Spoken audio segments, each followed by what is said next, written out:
Welcome to Café, the podcast of Pullman Paris Montparnasse. I'm Delphine Beer-Gabel, Community Director of Pullman Paris Montparnasse. I'm so happy to welcome you today, Caitlan Maggs. You're such a great artist, and not just an artist, a coach of artists.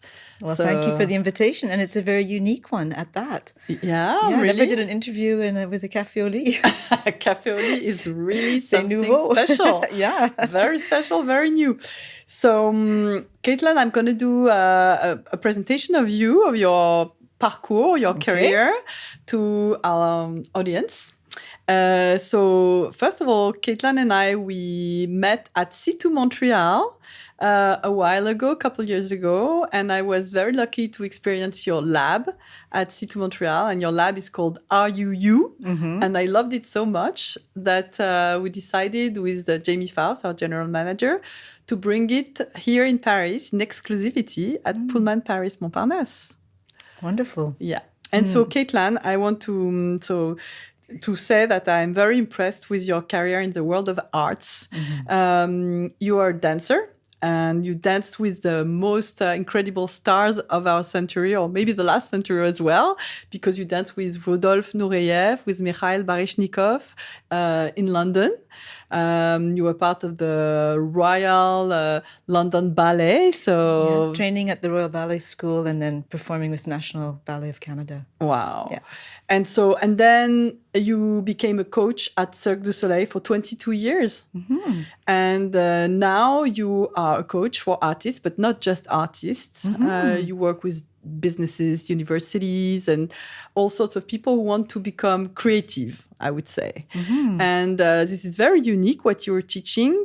And I'm very glad that you're here and that we can share together how you know, who you are. Who are you, Caitlan Maggs, and what you're doing, you know? So, because it's very exciting and it's very unique.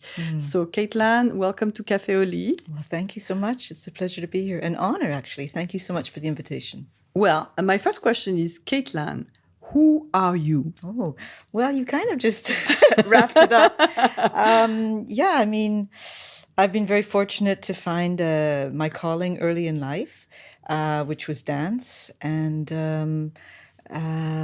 became a professional dancer, which was quite an experience, a professional ballerina, classical ballerina.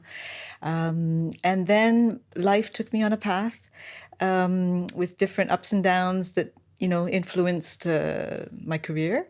And so I went into contemporary dance. Then I became a dance teacher, which I loved, sharing my passion for dance with others. And at one point in my life, I ran away with the circus. About halfway through my career, I ran away with the circus. You ran away for a long time. I did. I really found my place there. At Cirque du Soleil, there was just such a beautiful sort of mix of so many different artistic disciplines, and I really loved that because I learned so much and was able to work with such talented, passionate people, and mixing sports and arts and all the different art forms. So this was a real discovery for me, and influenced my career and who I became. And then, as you mentioned, in fact, with the pandemic, you know, the whole entertainment business came to a halt, and 3,500 employees at Cirque du Soleil lost their jobs, including me. And but it actually pushed me into sort of another part of my career that I wasn't really expecting, but I'm really enjoying. Because what I developed at Cirque du Soleil was to teach creativity. That was my job as a coach. And I developed that teaching creativity to non-artists, to athletes, to Olympic athletes who had never been on stage, didn't know about the arts. So me and my fantastic team, we developed methods of how to awaken creativity in people. And when the pandemic came along, I left Cirque, and I took my bag of notebooks of the 20 years I had been there. I started to look through those notebooks, and I said, oh, wow, this is like, I have got to share this with more people, with a broader audience. So that's what I've been doing the last 5 years since the pandemic, is teaching the same creativity workshops that I taught these Olympic athletes. I'm teaching them to all sorts of people.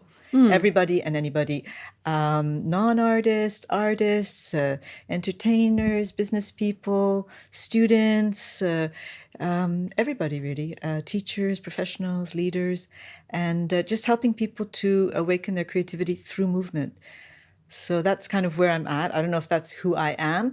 It's part of who I am.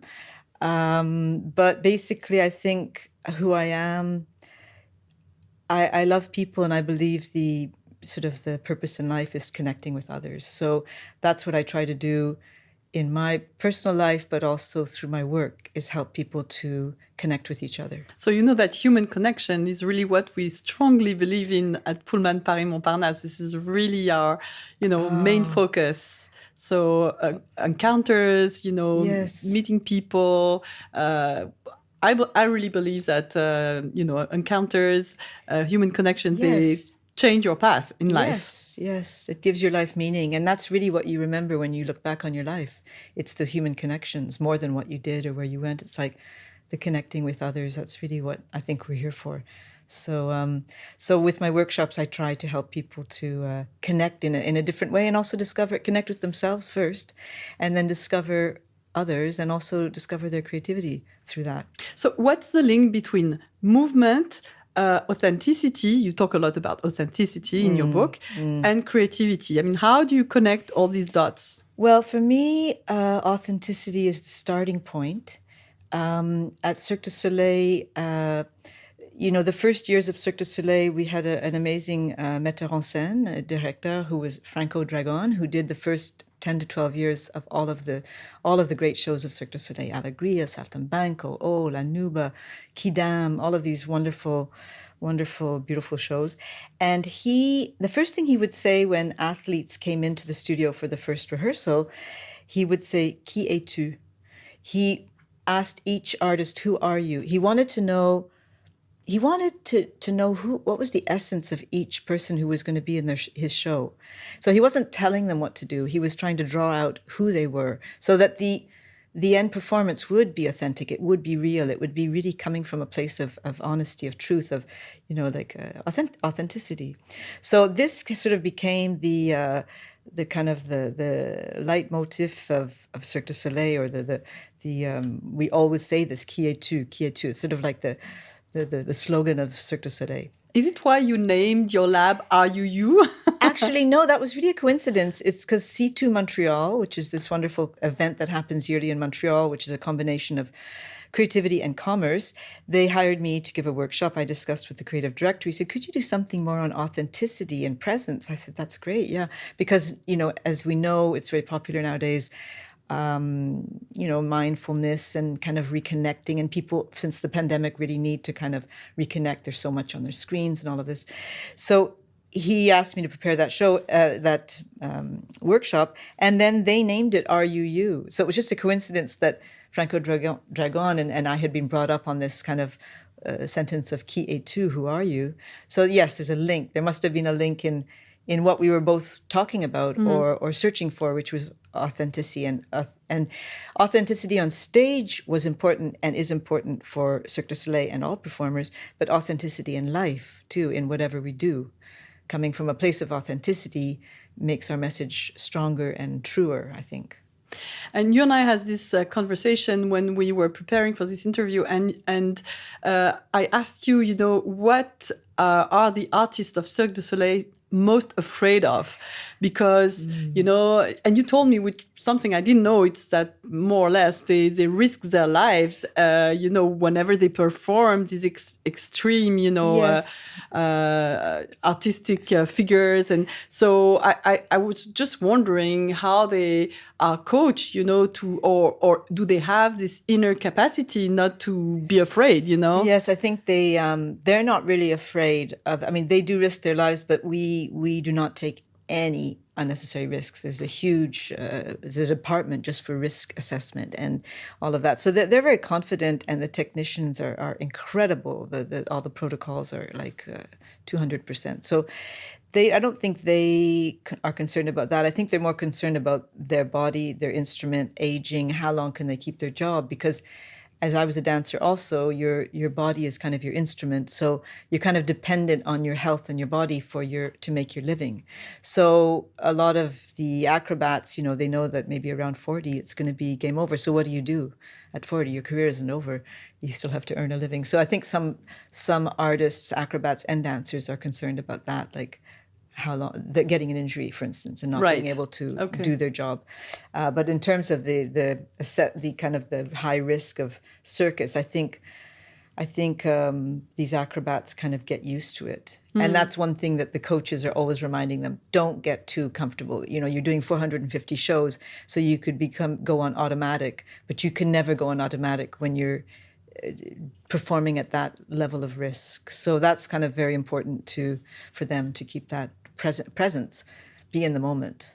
And I was wondering, you told me that you worked on some shows like the one with Michael Jackson, around Michael Jackson, or others. Yes. And I was wondering, how, do the artists or the creators of Cirque du Soleil come with such shows? And what's your coaching about when you are coaching, the dancers and the performers?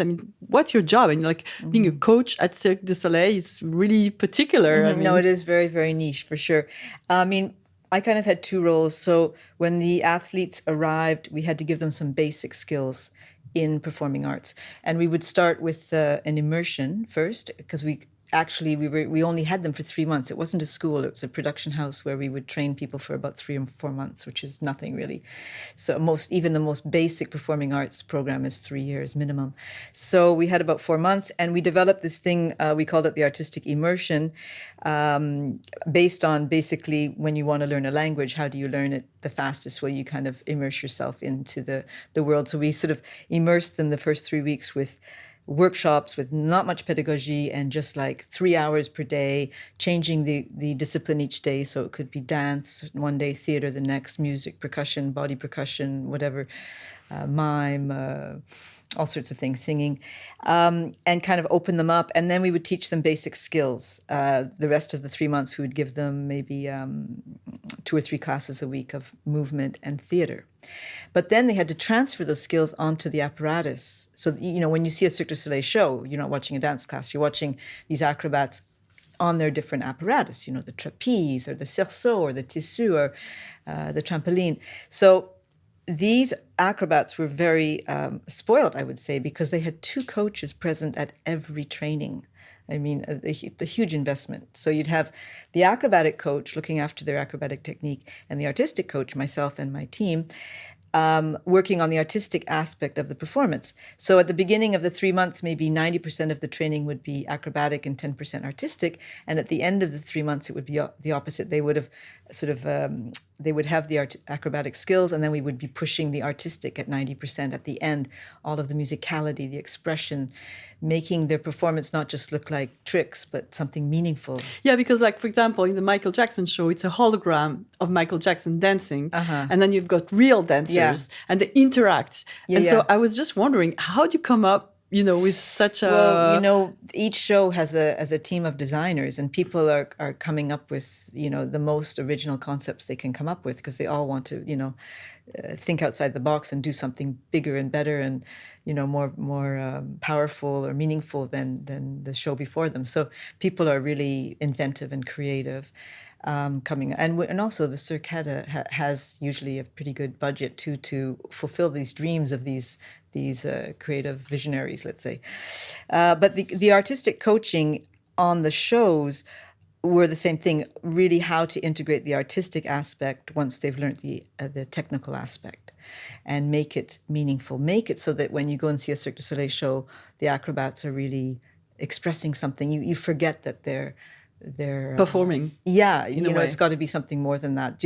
And it was the same in ballet. You have to rise above. You have to attain a level of technique where you can forget the technique, and then you can just express yourself. So that's kind of... Okay, that's the coaching. That's the coaching, yeah. But what was very particular at Cirque du Soleil is the coaching for our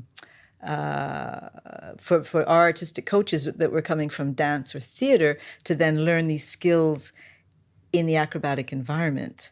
And so this was all about teamwork, and there was a lot of give and take, let's say. So yeah, what was the biggest challenge? Oh boy. Well, the biggest challenge at Cirque, I believe, was working on these multidisciplinary teams. So it was very challenging, big teams, very big teams, 120 people or 150 people for about a year, if you count all the artists and then all of the technicians and all of the coaches and all of the designers and all the assistants, on and on. But those multidisciplinary teams they're very complex, right? So there's people coming from different backgrounds, different cultures, different expertise, different languages, different countries. It's like, and all having to work together. Plus, it wasn't just the coaches making the decisions. We wanted the acrobats to be part of the creative process. So we wanted to hear their voices too. So you had the acrobats, proposing their ideas, and the coaches vying for time. And there's never enough time in any big production or event or whatever. There's never enough time. So everyone's kind of pulling their piece of it was challenging. So we really had to learn to, I would say, to listen and to respect one another and to trust each other's ideas and to let go of your ego. It was very challenging. But when we got through, the fire and we got to the other side, it was extremely gratifying to also see the transformation in the acrobats, because a lot of these acrobats they were afraid of artistic. They were coming in like as Olympians, and suddenly they had two left feet. They were like asked to dance or to act, and it was so foreign for them. And they were specialists, and suddenly they were novice, beginners. So to see their transformation and how they grew to love the artistic work, a lot of them. And the thing with the artistic work, it's not just the skills, it's also the soft skills. So the artistic work also taught them a lot, as I just mentioned, all these soft skills, giving them confidence, giving them self-esteem, giving them, connection with each other and learning to collaborate and not judge yourself, not judge others, and to laugh at yourself. So all of these things, that's why when the pandemic came and I wanted to continue, I wanted to share these aspects within my workshops too, so that someone doing a workshop is not just learning about creativity, but they finish the workshop feeling they feel confident, they feel liberated to a certain extent. Maybe they're connecting with other people in a new way. And so there is, for you, like really being creative is about being authentic and being confident. I mean, those are the soft skills that would come through, but the actual creativity, connecting with your intuition, trusting your ideas, following through on those ideas, which can lead to innovation. And how are we each creative? What is our unique voice? We each have a unique voice, and it can express itself in our personal life as our professional life. It could be something, gardening or mountain climbing or cooking or whatever, or in your professional life, or maybe it's a hobby. Maybe you take up drawing or singing. Or you told me that you came from a family of artists. Yes. So why do you think this has been your past? I mean, helping others to transform. I mean, it's very particular. I discovered, I was a performer first, and I did love it, but I had quite a few injuries and also a bit of stage fright too. And so I kind of stopped performing and anyway, it's a short career, right? But when I stopped performing, I started teaching dance first, and I loved teaching. I kind of found my calling in teaching. I loved sharing my passion with other people. It was very, very gratifying. So that's I discovered the teacher side of myself, and that became, at Cirque they call it a coach. But so I learned to sort of coach, and it brings me a lot of joy to help others to also, find their creative voice and also connect with their body. Very important today. So what were the main human connections, the main encounters that changed your life? Well, human connection, certain people were big, important people in my life, for sure. I was studying dance as a child, and my parents took me to a dance class when I was about 9 for Saturday mornings, and it was an hour and a half of creating choreography. It was more contemporary. I'd done ballet up to then. And the other hour was painting I remember it was with an Indian woman. She was in a sari, and we were sitting on the floor painting. So this was very clear in my mind. And I did that whole year, and at the end of the year, this woman who was very much into contemporary dance said to my parents... That was in Toronto? In Toronto. Yeah. She said, you should take your daughter to try out for the National Ballet School, even though she wasn't in ballet herself. And so she that was a turning point in a sense that she suggested this to my parents. And I went to the National Ballet School audition, which I hated. And I was terrified. We were about 110 children. And the parents were all watching so it was in this beautiful old church in Toronto, the old Quaker church, where the ballet school is. And at the end, I ran up to my mom, who was in the bleachers, and said, I never want to go to this school like this. So I burst into tears. How old were you? 9. 9 or 10. And then the next thing you know, they called 3 names of 110 children. And one of them is you. So destiny kind of took me on a path. I didn't say I want to be a classical ballerina, but... And your parents were okay for you to carry an artistic career? They were thrilled. I mean, but they never put pressure on me. A lot of my friends had parents who were really putting a lot of pressure on them. My parents didn't put that pressure on me. But they were both coming from visual arts. So I had grown up drawing, and I was the first one to be dancing. But there was a lot of painters and artists and photographers in the family. Anyway, in answer to the important people in my life, that woman, I guess, Pavlichenko, Nadia Pavlichenko, and then other important people my mother was a huge support and very kind of deep, very close friend, very, very close friend my whole life, and an amazing support. So she had a huge influence on my life, and also in terms of becoming a writer, because she influenced me into a lot of reading and the love of books and literature. Of course, the birth of my 3 sons, that changes one's life forever. And meeting my husband also before the sons. Meeting my husband, who also introduced me to kind of a yoga path of spirituality and yoga and meditation, which was also a huge influence in my life at a certain point. And it still is. I think it's influenced me as a dancer and a teacher to sort of find that authenticity and presence and able to connect with oneself. That was my question. I wanted to know, what do you learn through your body that you don't learn otherwise? Well, I think it's through the body you connect everything. Because if you're always just in your head, if it's always intellectual, it's just one part of, you're so disconnected with the body. But we have to realize we're a whole.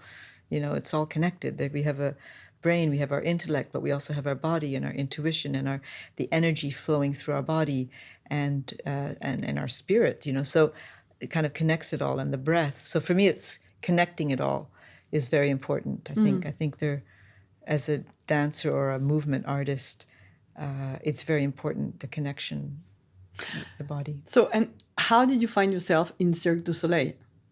How did I end up getting the job? You know?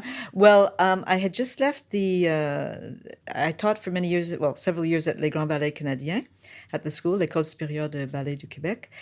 And I left, and a friend of mine was in casting at Cirque du Soleil, and she phoned me up and said, we're looking for a dance evaluator to give auditions for dancers, because there also are some dancers in the company.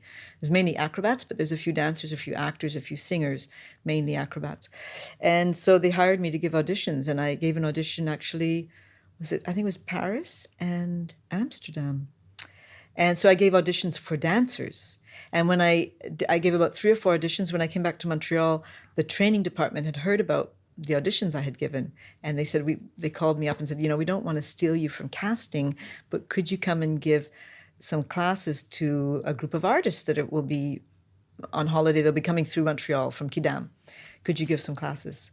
So that's what I did, and then they kind of just kept me. The training department, it was the perfect fit. They kept you for 22 years? They kept me for a long time, yeah. And I was first artistic coach, and then I became head of artistic training, and then artistic expert, and had an amazing career there. And now you're writing a book. Yes, I've actually written a book. And that also came from the pandemic. My previous vice president, Bernard Petiot, who I'd worked with for many years at Cirque in the training department. The name of our vice presidency was Casting and Human Performance. And we did a little project together after the pandemic, something that I wrote with him, just like a chapter of a book. And then he really was encouraging. He said, Kate, you really, you have a gift for this. You should write a book about being on the floor of Cirque du Soleil. You're the only one who really lived that experience. Because actually I had the wonderful opportunity and privilege to be on almost every creation for 20 years. Wow. So some of the other artistic coaches were just working on what we called formation spécifique, which is like training artists to go into a show that already exists. But because I was head of artistic training, I was put on the new creations. So I worked on all the new creations. So I saw a lot. I saw a lot of different processes, and I learned a lot. And he said, you should write a book about that. And I took him up on the challenge, and I started writing, and I wrote for 4 months every morning at 5 a.m. with a candle. I just started writing. With a candle, really? With a candle. It was 5 a.m. It was very dark. I don't know. I just was like inspired. I woke up and wrote, and then I started to sculpt the once I'd written it all, I started to play with it, and it was a bit like dance, actually, looking at those sentences and playing with the words. It was a bit like playing with different movements to make a choreographic phrase, make a nice sentence. So I really had fun, actually, exploring this completely new form of art for me, or expression. Mm-hmm. Yeah. So, I wanted to ask you also, you're a woman, you're an artist, you have 3 kids. I mean, now I guess they're grown up, but, how did you make it to a artistic life, artistic career, being a woman, mother of 3? I mean, wasn't it a big challenge? It was a huge challenge, but my husband was also an artist when we met. So we both kind of respected and loved that aspect of our work. I was quite practical in the sense I got work as a teacher. So I didn't try to live from my ideas as a choreographer, which is very hard. In any art, to make your living from your own ideas is very, very hard. And I became a teacher of the art that I loved. So that was a bit more practical. So, and I was very fortunate because there was only 2 positions at Cirque du Soleil. At first, there was only one, mine, and then I had an assistant. But we were the only 2 people that had a full-time job in artistic training that was like a 9 to 5. So most people with my background had to go on tour and be an artistic director. So I was in training, but I was working daytime. It wasn't really 9 to 5, I would say. It was more like 8 to 6, but whatever. But I had a daytime job in Montreal. So I was very lucky in terms of I could bring up a family and do the job that I loved. Mm-hmm. And then my husband had his own business. He was working from home.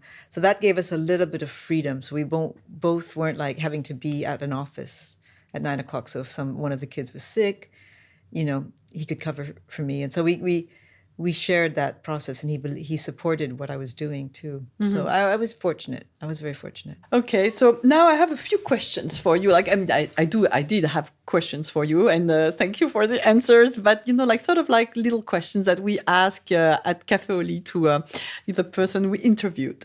So my question would be: when you travel somewhere, what do you always have with you? Well, I think it's not what I have with me; it's what I don't bring with me. Okay. It's very important for me to travel light. Maybe because I'm a dancer and I cannot stand the feeling of lifting really, really heavy suitcases after a long flight or whatever. And I like to leave some space for the adventure of buying something when I'm away. I always shop when I'm away. I never shop in Montreal. But anyway, I like to keep space in my suitcase. So I travel. I'm very particular about taking the weight down as much as possible. And also I've traveled a lot all my life. My mother, I think she changed continent like 5 or 6 times. Wow. And we went with her like 4 of those times. So big moves where you're crossing the ocean with the family. So I kind of learned about good traveling skills from her and packing skills and all of this. So do you like to travel? I love to travel. Okay. So, and do you travel often? I do. And Cirque du Soleil, as I said, I was lucky I didn't have to travel full time. Otherwise, I wouldn't have been able to bring up a family. But I did travel maybe every 3 months. So I was traveling quite a lot. And I've always loved to travel, because I think when you travel, you not only learn about other people and other cultures, but you also learn about yourself. You learn about yourself, because the one thing that's the same everywhere you go is you. Everything else is changing around you. So you learn a little bit more about yourself. So, of course, I will ask you, where is your favorite city? Oh my goodness. Well, Paris is pretty much up there. No, there's so many amazing cities in the world, but Paris is a very special one. Why?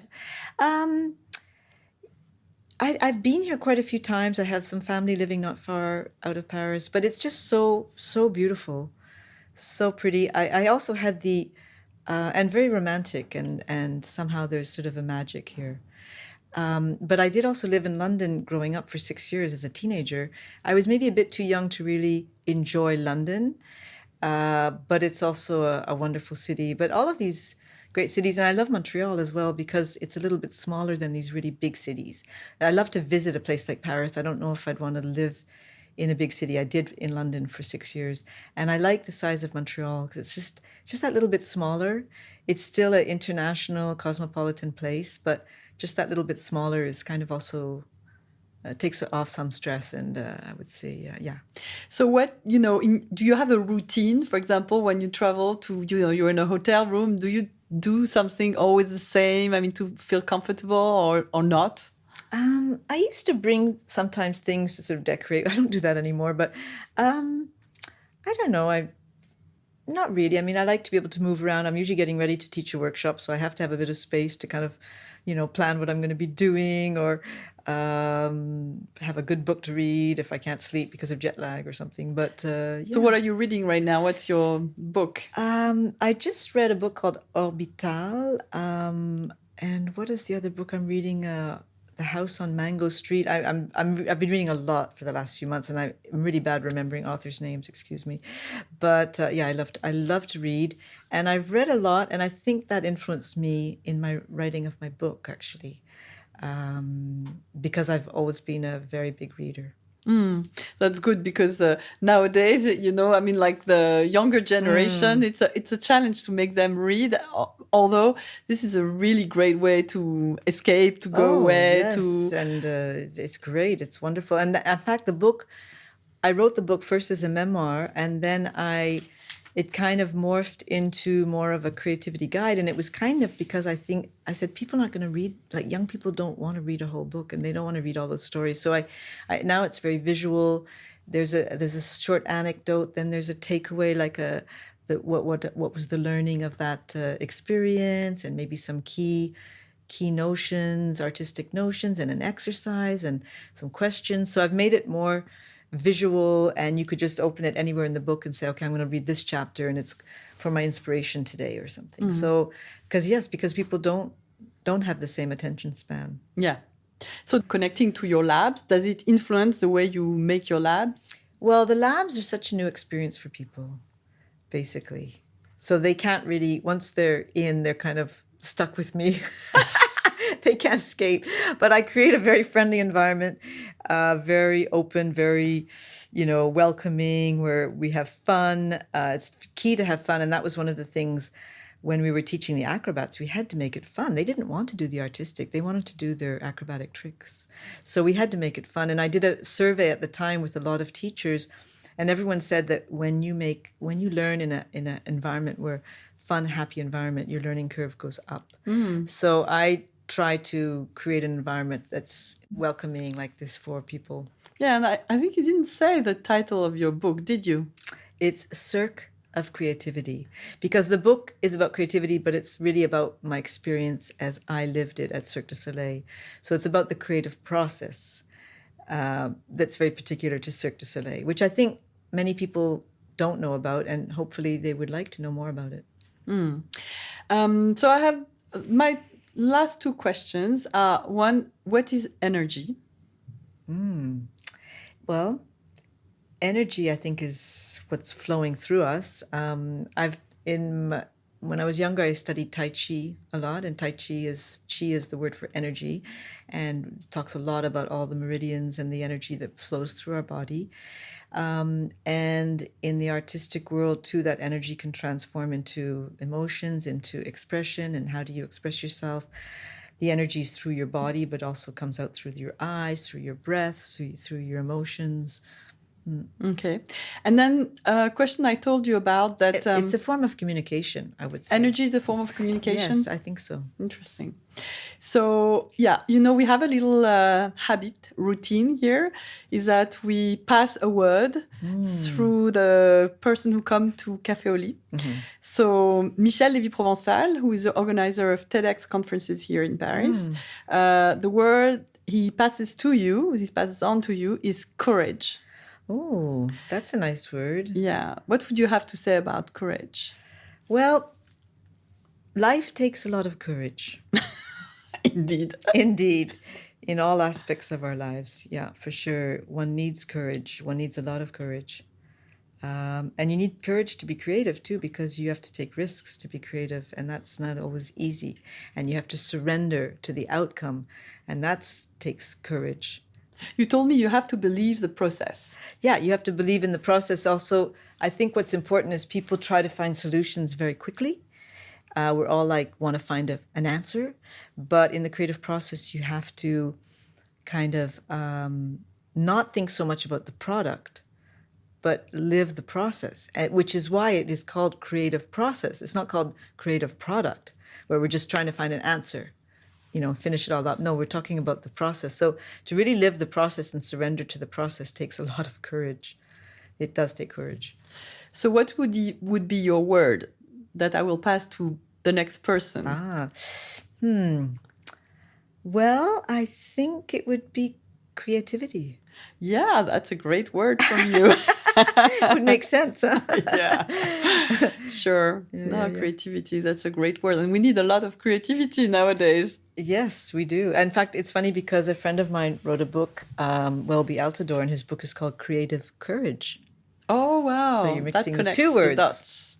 Connects the dots. Did I forget to ask you a question that you'd like to answer? Is there anything that we haven't talked about that would be great to talk about? I don't know. I think we've covered quite a few things. I mean, I don't know. It feels pretty complete. We've come full circle.